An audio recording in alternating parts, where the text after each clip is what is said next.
Hi guys, I'm the Michael Myers fanatic and I'm here today to do an unboxing.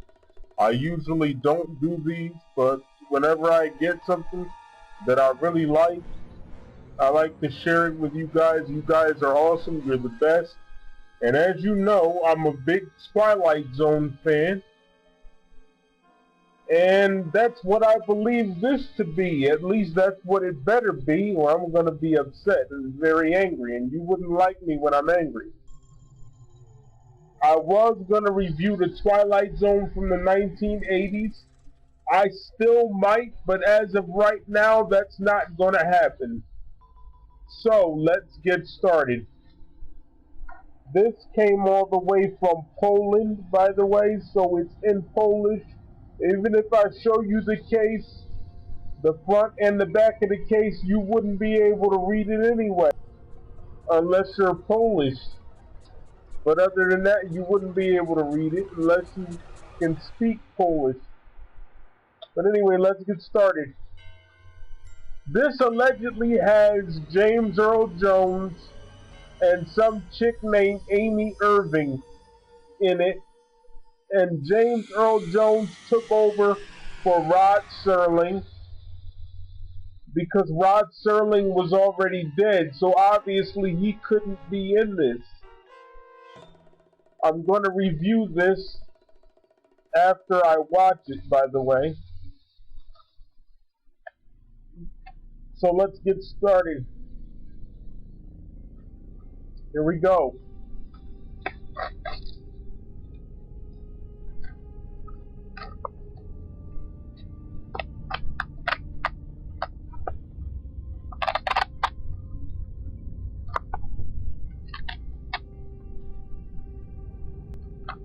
Sometimes it's a little tough to get the paper off, but I'll manage. It came from a place called DVD Max. I never heard of it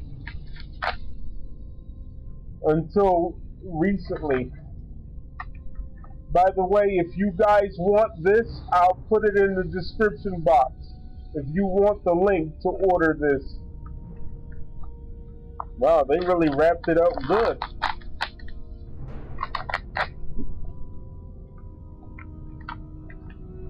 Shout out to everybody in the Twilight Zone group.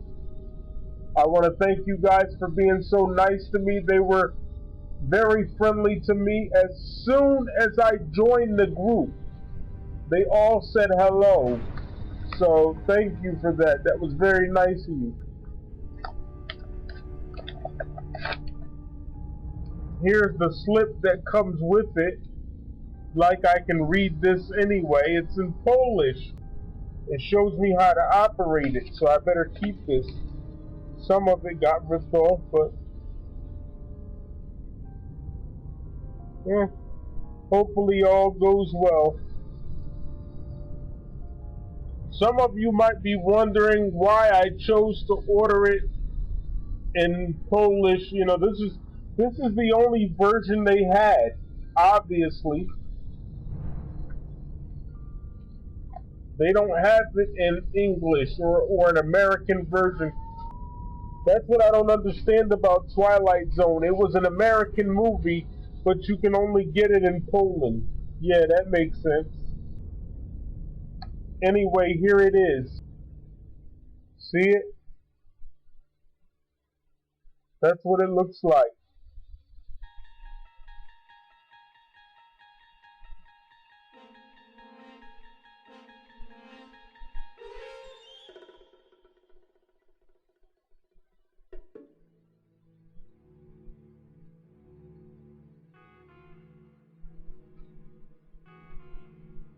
There's the back.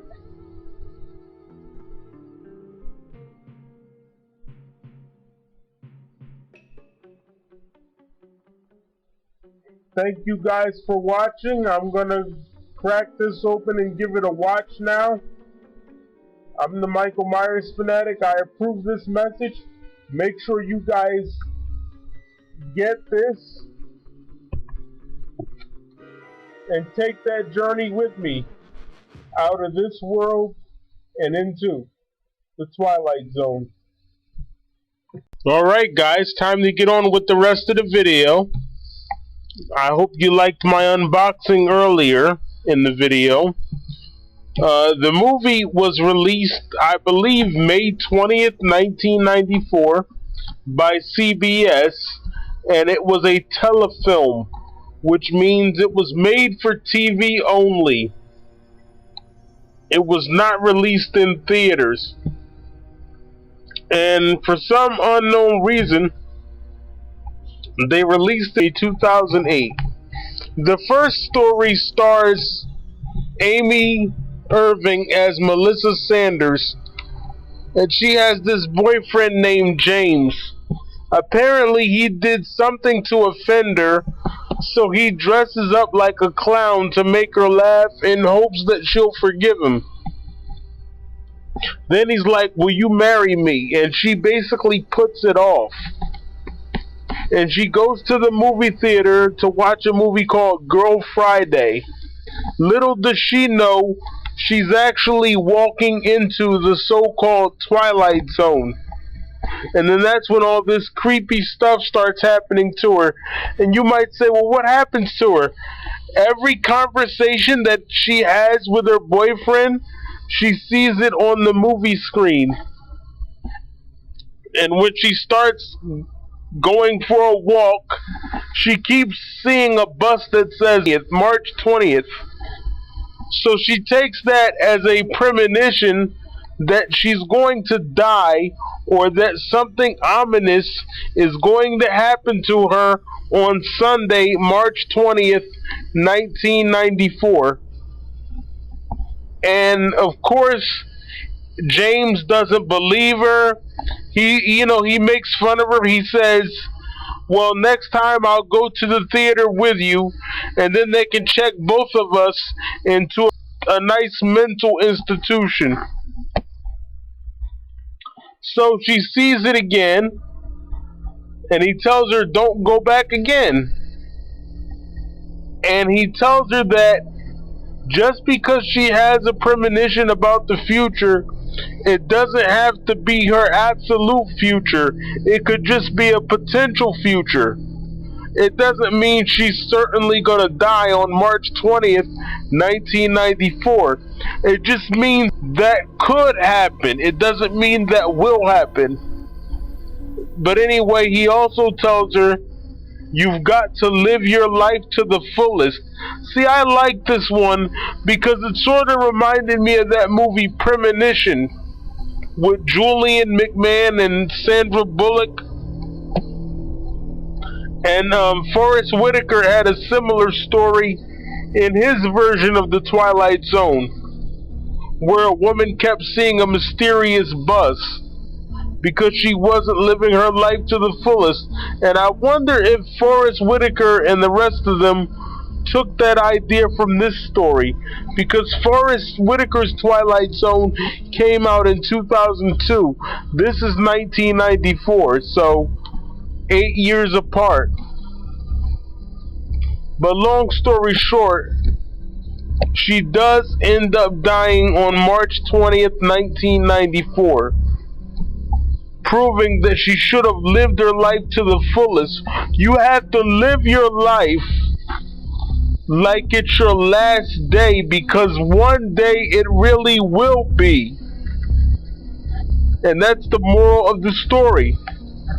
The second story is about this guy named Dr. Ramsey. He's in Boston, and he's sick of watching people die. What doctor wouldn't be? So he goes to this island in search of a cure from death. You might be saying, what can cure you from death? Well, he enters the so-called Twilight Zone and finds out that there's this Egyptian plant that supposedly gives you immortality. But in reality, all it really did was make zombies.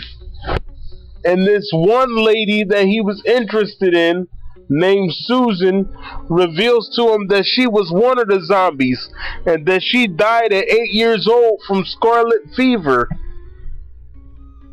And the moral of this story is that death comes to everyone. It can't be prevented, not even in the Twilight Zone.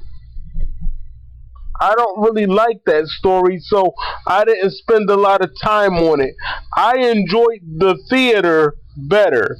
The first story was called The Theater, and the second story was called Where the Dead Are. And for all you Walking Dead fans that think that The Walking Dead created zombies, listen, Rod Serling did a story about zombies long before Walking Dead. So get that out of your head. Anyway, I'm the Michael Myers fanatic. I approve this message. I hope you guys enjoyed my unboxing and review of Twilight Zone, Rod Serling's Lost Classics, May 20th, 1994, from CBS. If you want the DVD, I will leave the link in the description box. Thank you for watching.